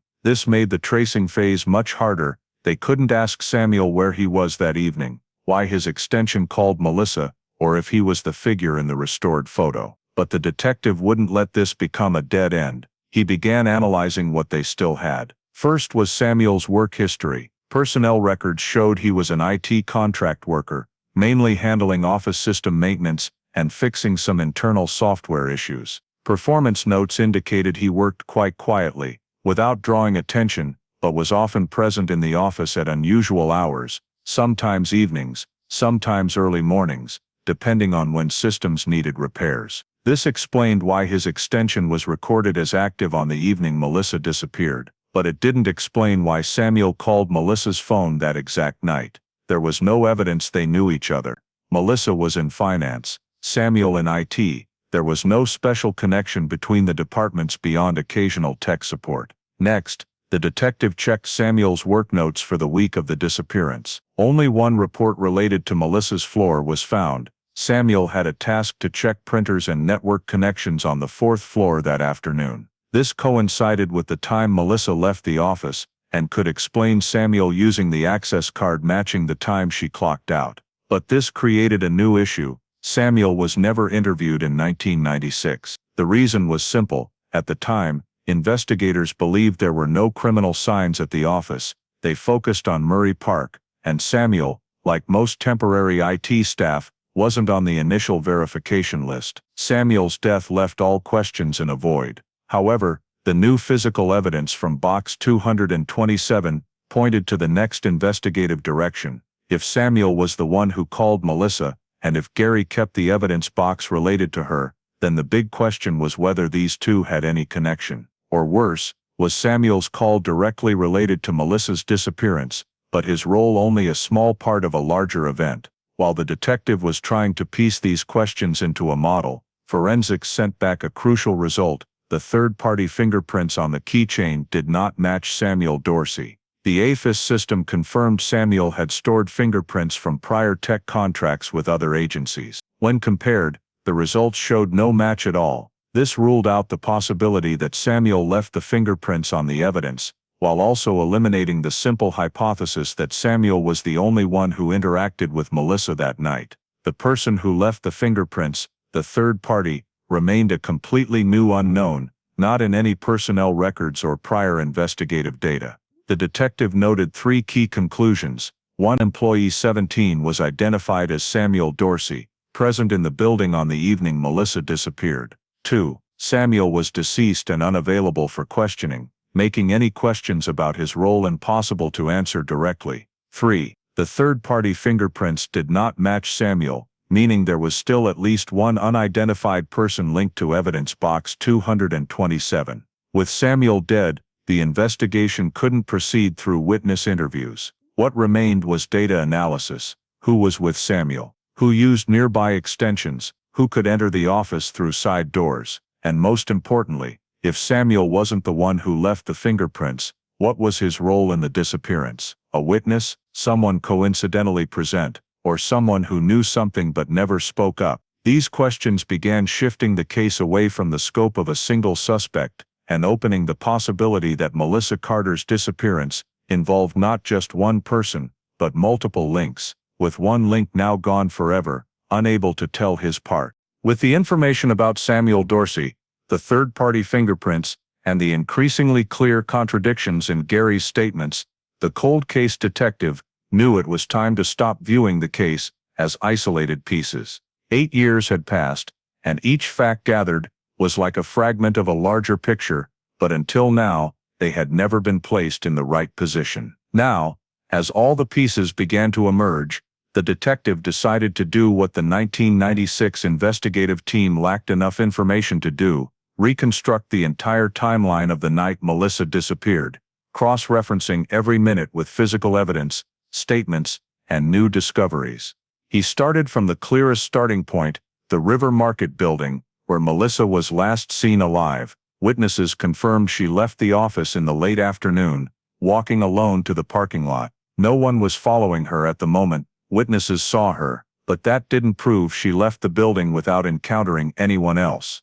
Access card data showed at least 2 people using cards in the time frame close to when Melissa left: Melissa when exiting the building, and employee 17, Samuel Dorsey. The timing overlap wasn't enough to conclude they met, but Samuel being on the same floor as her right before she left was a detail that couldn't be ignored. Next, the detective examined the elevator report, which showed activity later than Gary's statement. When placed side by side, this report indicated that in the same time frame, there was at least one person, not recorded in statements, still in the building. The figure in the camera had a height similar to Gary or Samuel, but if Samuel was on another floor or moving for IT tasks, the figure could be Gary, especially since his statement about departure time changed over the years. The detective noted the first marker on the timeline: 1. Melissa leaves the office, at least Gary and Samuel still in the building. From here, he moved to the internal switchboard data. The 2 calls from Samuel Dorsey's extension to Melissa's phone on the evening she disappeared were the key point. No one answered, because she had already left the building. This created the second marker: 2. After Melissa left the building, someone, most likely Samuel, tried to contact her via internal phone. If it was a necessary work call, why did it happen late in the evening? If not work-related, what reason made Samuel call her phone? No one could answer, and Samuel died in 2002. But the calls proved some connection between Samuel and Melissa that the initial investigation never clarified. From the office, the detective shifted to Melissa's travel route.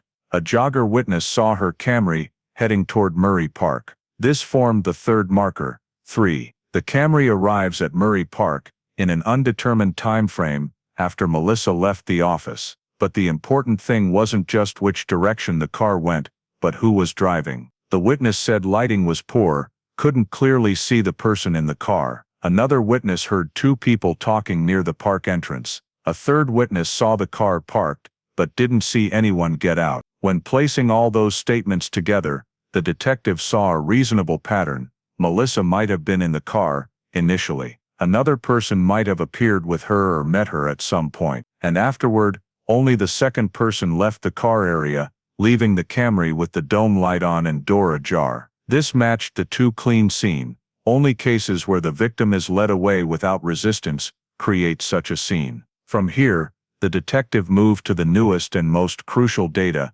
evidence box 227. Inside the box were a keychain similar to Melissa's, several personal items related to her work, an empty envelope, a strange note, and third-party fingerprints. Placing this evidence on the timeline, the detective realized there was no way these items drifted into Gary's personal box on their own. They had been there for years, moved at least once after the disappearance, and no one except Gary and those living with him during that period could access them. And from that, the detective created the fourth marker, 4. After Melissa disappeared, some of her items ended up in Gary's possession. This forced Gary into the contact chain, either direct contact with Melissa, or contact with evidence from the scene, or contact with the third party who interacted with Melissa. The detective continued comparing the timeline with Gary's statements in the 2 interrogations. Gary repeatedly changed times. Gary didn't remember extensions, but knew how they worked. Gary denied ever seeing the keychain yet described its exact style. Gary said he left nothing at Carla's house, but box 227 contained items Melissa owned. No single detail charged him directly, but all pointed in one direction. the detective placed on the comprehensive timeline board. Melissa leaves office. Samuel present on same floor. Calls Melissa figure in building. Camry arrives at Murray Park. Two people talking. Car parked, door ajar. No Melissa evidence box appears in Gary's belongings. Third-party fingerprints. Then he connected the points with lines based on investigative logic. There were three hypotheses. 1. Samuel directly involved. 2. The third party directly involved. 3. Gary directly involved. As soon as the third-party fingerprints didn't match Samuel, hypothesis 1 weakened. There was no evidence the third party ever appeared in the office. Hypothesis 2 remained outside the main chain for now. Only hypothesis 3 remained, and this was where all data converged. Gary was the only one with long-term statement contradictions. Gary was the only one with Melissa's items in his home. Gary was the only one who stayed late in the building, but not accurately recorded by card. Gary was the only one unable to explain knowing unreleased details. Gary was the only one with unusual actions after the disappearance, sudden resignation, altered memo, and Melissa-related note in his personal file. When viewed overall, the detective concluded that the chain of events that night only made sense if Gary, somehow, was present at every critical position on the timeline. Not because each point charged him, but because no one else had a path that fit like that. The timeline was complete, and it pointed to one person, Gary Field. With the entire timeline reconstructed, and the scattered data pieces finally linking into a logical chain, the cold case detective knew they had reached the boundary between strong suspicion and sufficient legal basis to act. In cold cases, direct evidence is rare, but if a chain of circumstantial evidence forms a clear and consistent pattern of behavior, police can obtain an arrest warrant to prevent the suspect from destroying remaining evidence or fleeing. Gary Field's case fit exactly that pattern. An evidence box appeared in his ex-girlfriend's home. Items related to Melissa, from the keychain to work papers, were found inside it. His statements revealed numerous inconsistencies over time, especially regarding his office departure time and level of familiarity with Melissa. Switchboard data showed unusual contact from an extension near Gary's desk to Melissa's phone. The technical timeline of that night ruled out most building employees, leaving only Gary present at key points. Each factor alone wasn't enough for an arrest warrant, but when combined, they showed a pattern of concealment, and that was precisely what judges require to consider a warrant. The investigative team drafted a proposal over 40 pages long, listing every piece of evidence, every contradiction, every trace linked to Gary. They didn't claim Gary committed the crime.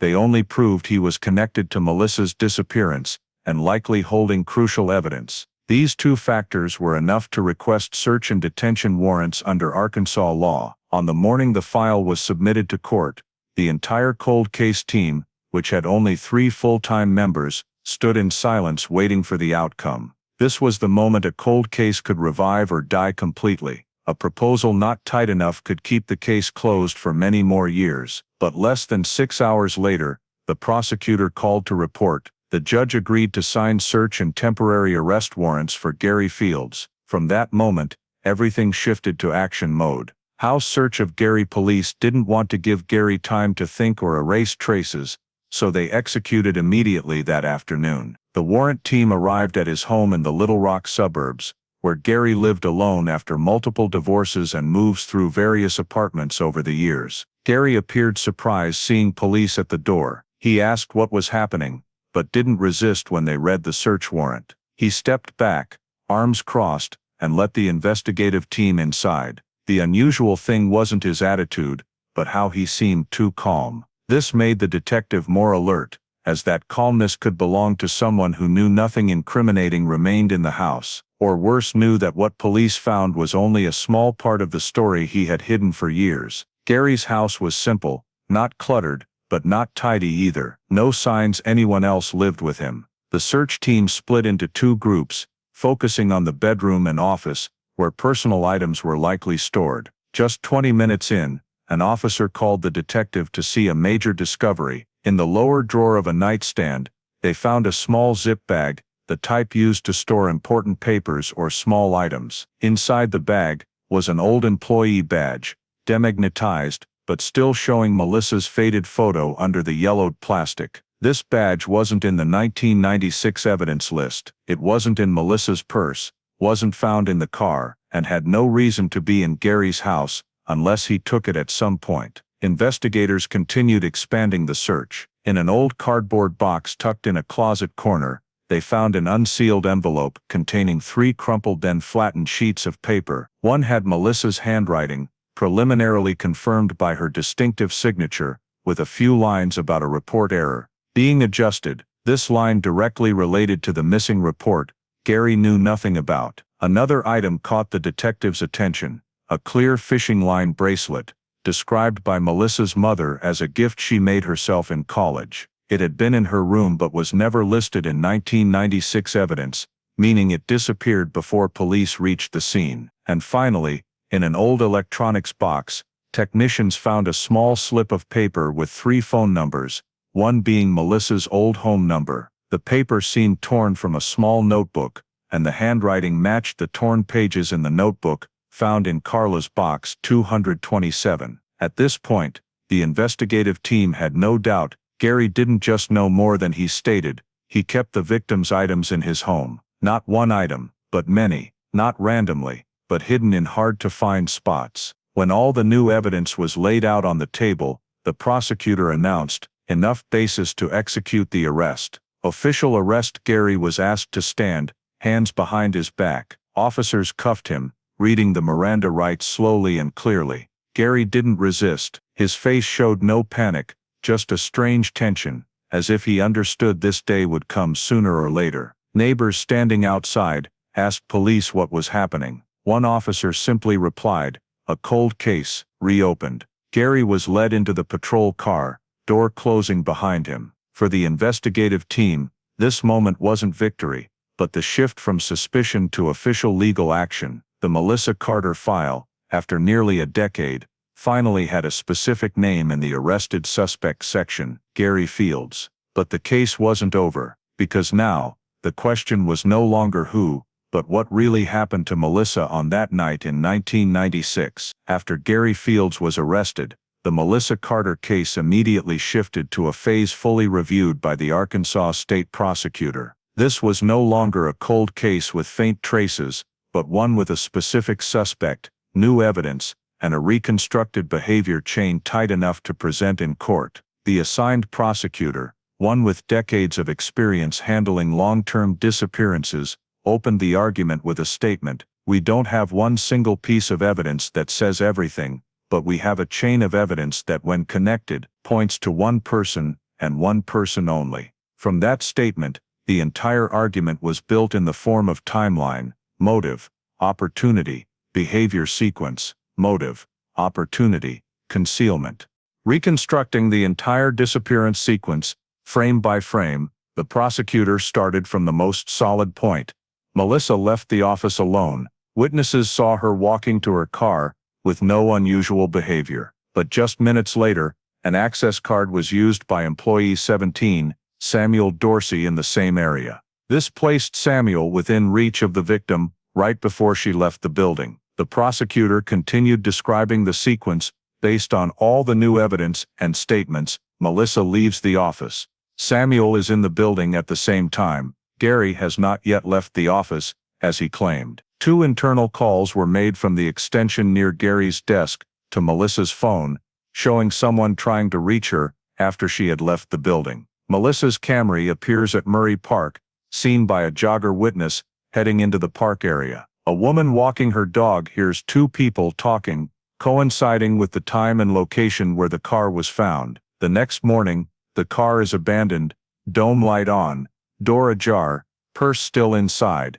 A clean and staged scene. The prosecutor emphasized, no signs of resistance, no disturbed items, no violence in the car. This indicates Melissa left the car with someone she had no reason to fear, or was led away by someone she believed was safe. This was the point where the prosecutor began directing the argument toward Gary. Method of approach, movement, and staging the scene. Based on timeline analysis, the prosecutor presented the most likely event model. 1. Approach: the person who approached Melissa most likely spoke or signaled for her to stop the car. Based on the witness hearing two people talking, the prosecutor argued that Melissa had a brief conversation before leaving the car. 2. Movement away from the car: the scene shows no drag marks or struggle, meaning Melissa left the car in a state of voluntarily following that person, or following due to psychological influence, or being controlled in a way that prevented resistance, without leaving traces in the car. 3. Staging the scene: the prosecutor paid special attention to 3 details. Dome light left on, door left ajar, personal items in the car, undisturbed. This does not fit a violent attack. It fits better with an effort to create an empty scene, eliminating signs of the accompanying person, and most importantly, the items no longer in the car, especially the employee badge, some papers, and the small bracelet, later appeared at Gary's home, and in box 227. The prosecutor called this evidence moved over time. All data converges on Gary, but for what reason? The prosecutor presented 3 main argument groups. 1. Opportunity: Gary is the only one besides Samuel, who was in the building, later than his initial statement. Changed his statements over the years. Had access to Melissa through work. Had a route consistent with Melissa's car movement. 2. Concealment behavior: no one else but Gary quit suddenly just days after the disappearance, had an altered memo, kept Melissa's items in his home for years, and deliberately downplayed his familiarity with her in statements years later. 3. Direct evidence in the suspect's home: employee badge, bracelet, loose papers, note matching the notebook in box 227, all appeared only in Gary's private space, not anyone else's. The prosecutor stated, "No one keeps items belonging to a missing person for years without some connection to their disappearance." A new witness emerges. The prosecutor concluded the argument with new information police had only verified days before the hearing. A witness, who worked on the same floor as Melissa, and now lived in another state, confirmed that, in the month before Melissa disappeared, Gary was seen watching Melissa leave the building on multiple afternoons, and once seen following her to the parking lot, from a distance, but enough for the witness to remember. The witness said they thought it was just 2 co-workers heading the same way, but something about it stuck with me because he didn't seem to be going toward his own car. The prosecutor viewed this statement as the final piece strengthening the chain of stalking behavior. Conclusion of the argument: the prosecutor concluded the presentation with the statement, "We have not only traced the behavior from the night of the disappearance, we have traced a pattern of behavior that lasted from stalking, approaching, leading away to concealment over 8 years. And that pattern fits only one person, Gary Fields."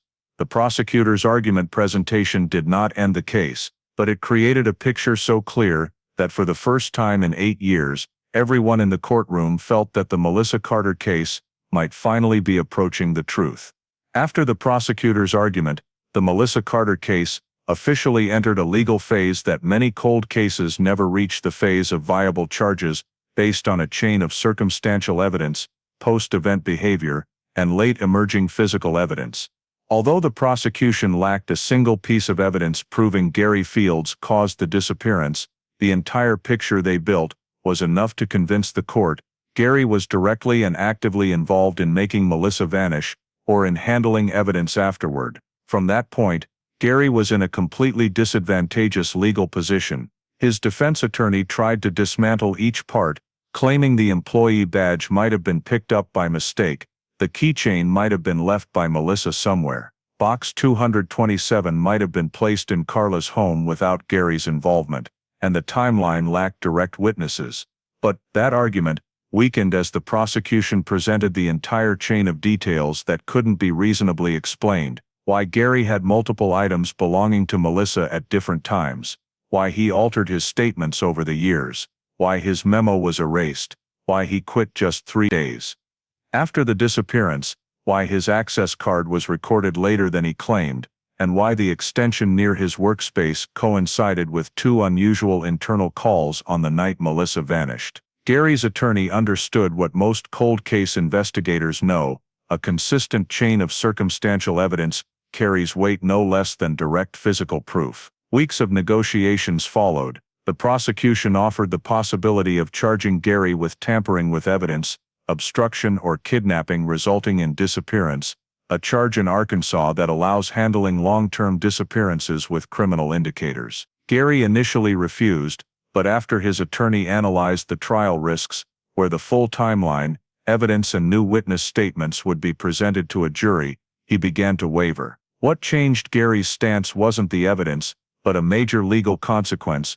If he went to trial and lost, he could face maximum sentencing, even 25–40 years, despite no victim's body. Arkansas had precedents for this, and then after nearly 3 months of negotiations, Gary Fields agreed to a plea deal. Plea deal, indirect admission under the agreement. Gary pleaded guilty to a lesser charge, criminal action resulting in disappearance, a form of plea allowing the prosecution to accept that there wasn't enough evidence to determine every detail, but enough to show the defendant caused or contributed to the victim's disappearance. Notably, Gary did not provide a full confession. He also did not describe what happened on the night in 1996. He only admitted to a role in causing the disappearance and handling evidence afterward. This is common in cold cases without a body. The suspect pleads to avoid heavier charges, but does not reveal the full truth. The court accepted the plea deal. Gary was sentenced to 18–22 years in prison, depending on confinement conditions and rehabilitation evaluation. Melissa's family was present at the sentencing hearing. Her mother said only one sentence, "Finally someone is held accountable." But she acknowledged the most painful part: they still didn't know where her daughter was. The case officially closed, disappearance caused by criminal act. Per procedure, police and the prosecutor's office closed the Melissa Carter file under the classification, disappearance caused by criminal act, offender convicted via plea. This wasn't a complete resolution, but the most feasible one after nearly a decade without witnesses, without cameras, without a body. The official conclusion was recorded in the summary report. Melissa left the office safely, was approached or stalked by an individual present in the building, moved to Murray Park under undetermined circumstances, disappeared afterward. Related items were found years later in spaces owned by Gary Fields, but the report included one special section, marked with the open symbol, presence of unidentified third-party individual, indicated by latent fingerprint on recovered keychain. Role unknown. Yes, the third party. The third party. The lingering mystery. The fingerprint on the leather keychain, discovered in box 227, did not match Melissa, did not match Gary, did not match Samuel Dorsey, and it did not match any employee from 1996. The prosecution could not conclude what role this third party played.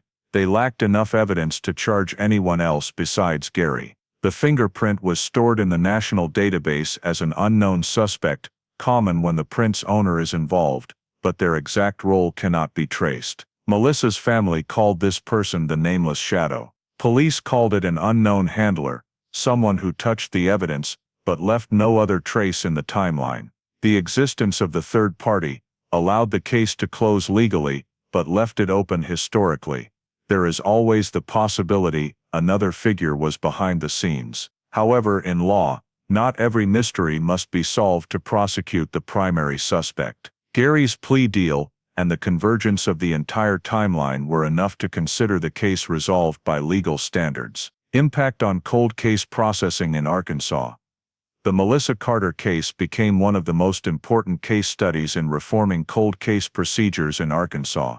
Re-examining old evidence with new technology, restoring crime scene photos and deeply analyzing box 227 showed the importance of digitizing and reanalyzing seemingly worthless data.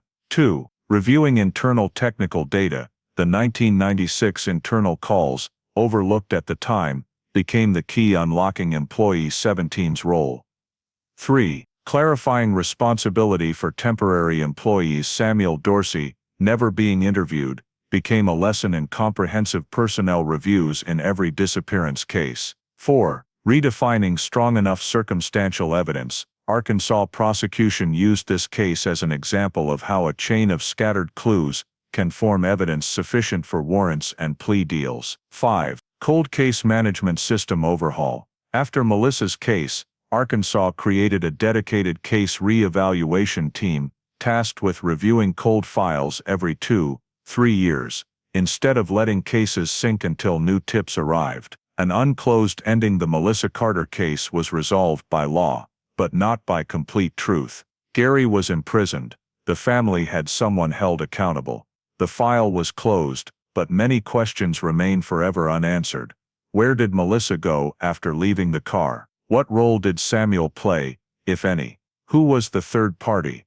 Did they coordinate, or was only one involved? And how did Melissa truly disappear? Cold cases by nature are like that. Sometimes justice arrives with answers, and sometimes it arrives with acceptance that the truth is never complete. But at least, after nearly a decade, the name Melissa Carter was no longer on the list of no response. And for her family, sometimes, that alone is a form of justice. The story of Melissa Carter's disappearance reflects a reality that America still faces today. Many answers to justice do not come immediately, but arrive through persistence, integrity in investigation, and community initiative. What happened in 1996? A too clean scene, inconsistent statements, altered personnel files, and scattered clues, shows the danger of overlooking small signals. When an unidentified access card like Employee 17, an erased memo in Gary Field's file,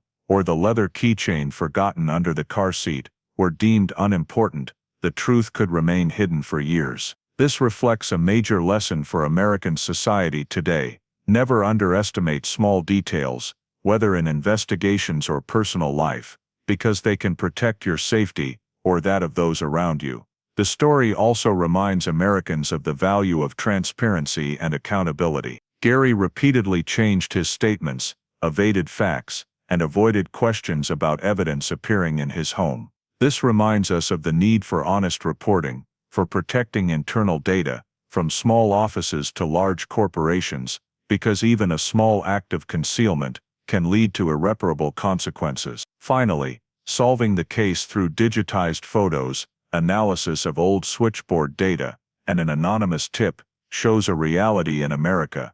Justice today depends not only on police, but on the community, technology, and the courage to speak up. If one citizen hadn't called the tip about the keychain's location, if Carla hadn't turned in box 227, the case might still be in the dark. The lesson here is clear: pay attention to the unusual, speak up when you have doubts, and never think that your small truth cannot save a life. Thank you for following the journey to uncover the truth in Melissa Carter's case. If you want to continue joining stories of cold cases reopened after decades, please subscribe to the channel so you don't miss any. See you in the next video, where we continue exploring cases thought forgotten, but still awaiting the light of justice.